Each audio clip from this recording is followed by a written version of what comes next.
Hello and welcome to Divine Guidance. Today's message from the universe for this week is postponement.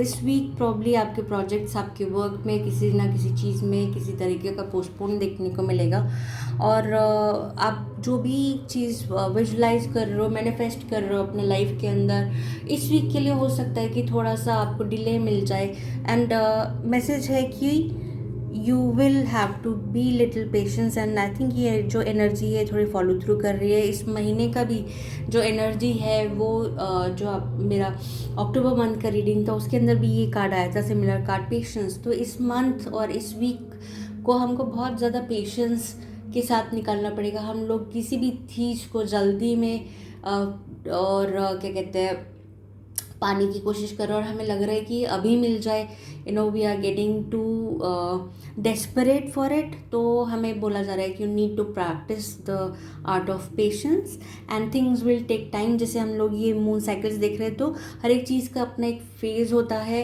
अगर हम लोग कोई बीज जो है वो प्लांट के अंदर सो करते हैं तो उसको टाइम लगता है ग्रो होने में, to become a plant, to become a tree. So similarly आपको भी बोला जा रहा है कि the universe and the nature has its own divine timing.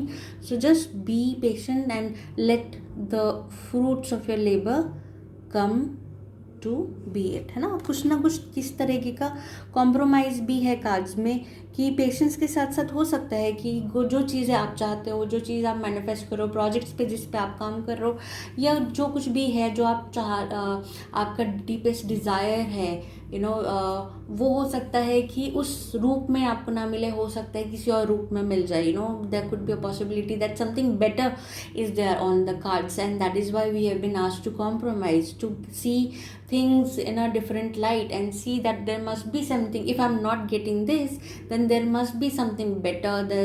There must be something better than this planned by the universe for me, see things in that light. Why it's happening because we are clinging to the past. क्यों postpone हमें feel करने को मिल रहा है और हम लोग कैसे डील कर सकते हैं इस एनर्जी से।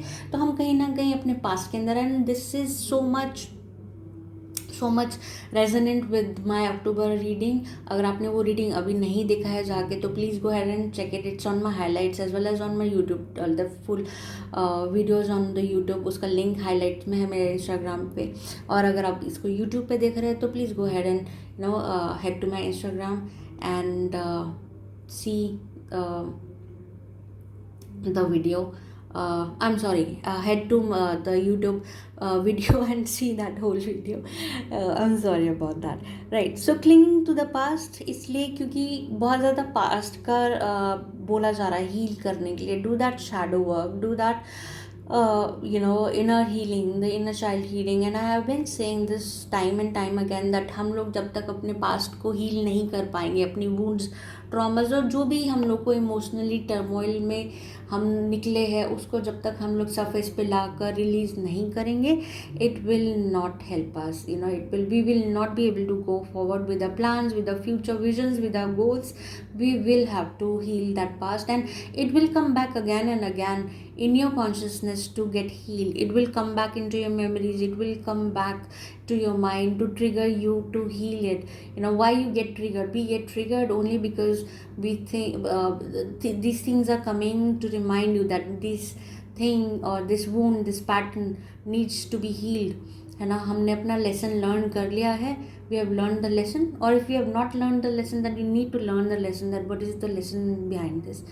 Learn it and move forward, but you need to heal it from inside out. Yeah, I hope this resonates with you. Just like, share, comment, and your each and every like and your share and your comments help me with the algorithm. So I just really appreciate you all sharing the videos with your family and friends, and it might help them as well.